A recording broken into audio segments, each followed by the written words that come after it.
So may tatry ako ngayon, spicy cold brew. Ito siya, nabili ko siya sa Japanese store. And meron pa ito. No coffee. Inutom ako today. So, okay. Kainin natin siya maya-maya. So, alam niyo ba guys, dito sa Hong Kong, hindi uso yung plastic. So, kapag bibili ka, wala kang dalang eco bag o plastic, talagang magbibit-bit ka.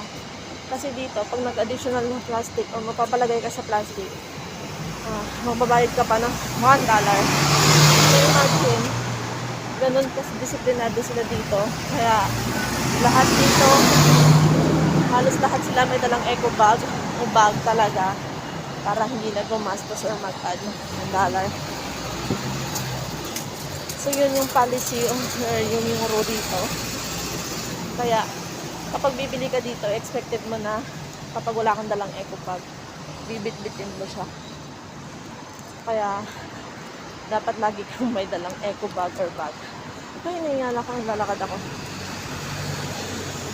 So, papasak na yung winter dito, pero kasi hindi malamig na. So, yun muna ngayon. Try ko to. Hanap ako ng uupuan.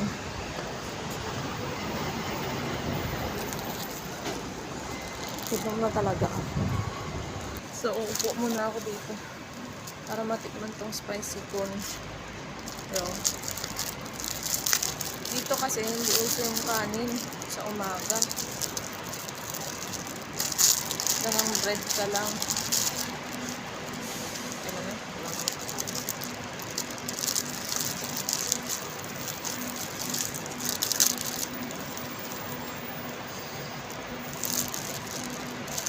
Lambot na ako, nagugutom na. So, tingnan nyo yung kamay ko dahil sa winter na kababasa ng tubig. So, try natin.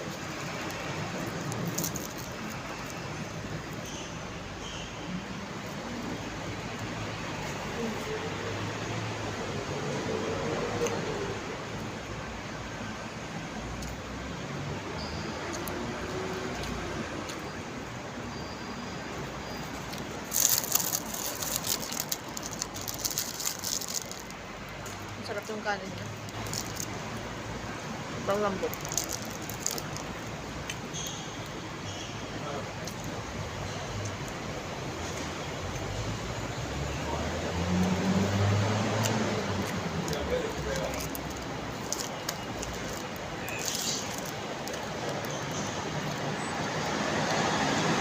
Manghang siya, pero nakakabot talaga.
Kape.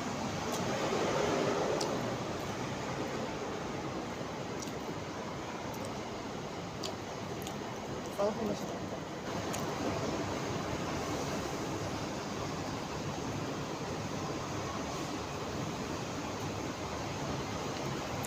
Pait balon at manok.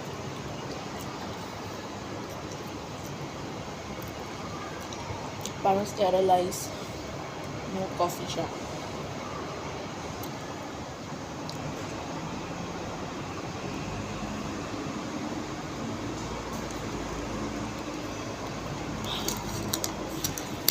Sold na naman yung snack natin. Basta magkakasang pag-planting na.